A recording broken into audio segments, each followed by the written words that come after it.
टीवी24 network देख रहे हैं आप। मैं हूं आपके साथ शिखा मेहरोत्रा। गाजियाबाद के खोड़ा में 17 साल के सूर्या चौहान की हत्या के बाद से इलाके में गुस्सा लगातार बढ़ता जा रहा था। लोग सड़कों पर उतरकर इंसाफ की मांग कर रहे थे। हर किसी की जुबान पर एक ही सवाल था कि आखिर सूर्या को न्याय कब मिलेगा। सबसे ज्यादा दर्द उस मां के दिल में था जिसने अपने जवान बेटे को खो दिया। वो लगातार रो रो कर मुख्यमंत्री योगी आदित्यनाथ से न्याय की गुहार लगा रही थी। सूर्या की हत्या के बाद खोड़ा से लेकर गाजियाबाद तक लोगों में आक्रोश था। स्थानीय लोग आरोपियों के खिलाफ कड़ी कार्रवाई की मांग कर रहे थे। इसी बीच रविवार की सुबह ऐसी खबर सामने आई जिसने पूरे इलाके में चर्चा का माहौल बना दिया। सूर्या हत्याकांड का मुख्य आरोपी असद अब जिंदा नहीं था। पुलिस के मुताबिक शनिवार देर रात उन्हें एक अहम सूचना मिली। मुखबिर ने बताया कि सूर्या हत्याकांड का मुख्य आरोपी असद अपने एक साथी के साथ खोड़ा इलाके में आने वाला है। जानकारी ये भी थी कि वो किसी परिचित से पैसे लेने पहुंच रहा है और उसके बाद फरार होने की तैयारी में है।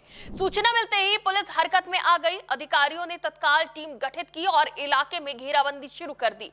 पुलिस ने पूरी योजना के साथ जाल बिछाया। कुछ समय इंतजार करने के बाद एक मोटरसाइकिल पर दो युवक आते दिखाई दिए। पुलिस को शक हुआ कि इनमें से एक असद है। जैसे ही पुलिस ने उन्हें रोकने की कोशिश की, हालात अचानक बदल गए। पुलिस का दावा है कि असद ने आत्मसमर्पण करने के बजाय फायरिंग शुरू कर दी। गोलीबारी में एक पुलिसकर्मी घायल हो गया।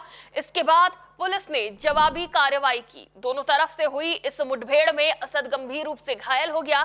पुलिस उसे तत्काल अस्पताल लेकर पहुंची, लेकिन इलाज के दौरान उसकी मौत हो गई। वहीं उसके साथ मौजूद दूसरा युवक मौके से भागने में कामयाब रहा। पुलिस अब उसकी तलाश में जुटी हुई है। रविवार सुबह जब लोगों को इस मुठभेड़ की जानकारी मिली तो पूरे इलाके में यही चर्चा शुरू हो गई कि सूर्या हत्याकांड का मुख्य आरोपी अब खत्म हो चुका है। जिस आरोपी के खिलाफ लोग पिछले कई दिनों से कार्रवाई की मांग कर रहे थे, एनकाउंटर की मांग कर रहे थे, वो अब पुलिस की मुठभेड़ में मारा जा चुका था। इस पूरे मामले के केंद्र में सूर्या चौहान की मां रही। बेटे की मौत के बाद उनका दर्द पूरे प्रदेश ने देखा। उन्होंने रोते हुए कहा था कि जब तक उनके बेटे को न्याय नहीं मिलेगा तब तक उन्हें चैन नहीं मिलेगा। यहां तक कि उन्होंने अपने बेटे के अंतिम संस्कार को लेकर भी भावुक बातें कही थी। उनका कहना था कि पहले उनके बेटे को न्याय मिलना चाहिए, उसके बाद ही आत्मा को सच्ची शांति मिलेगी। शनिवार की शाम भी उन्होंने मीडिया के सामने अपनी पीड़ा व्यक्त की थी। उन्होंने कहा था कि जिन लोगों ने उनके बेटे की जान ली है उनके खिलाफ सख्त कार्रवाई होनी चाहिए। उन्होंने मुख्यमंत्री योगी आदित्यनाथ से हस्तक्षेप करने की अपील की थी और आरोपियों पर बुलडोजर कार्रवाई तक की मांग उठाई थी। अब जबकि मुख्य आरोपी असद की मौत हो चुकी है, लोगों के बीच ये चर्चा भी है कि इस पूरे मामले में और कौन-कौन शामिल था। स्थानीय स्तर पर यह भी कहा जा रहा है कि असद के परिवार के कुछ सदस्यों की भूमिका की जांच की जा रही है। हालांकि पुलिस की ओर से अभी तक इस संबंध में कोई अंतिम आधिकारिक पुष्टि नहीं की गई है।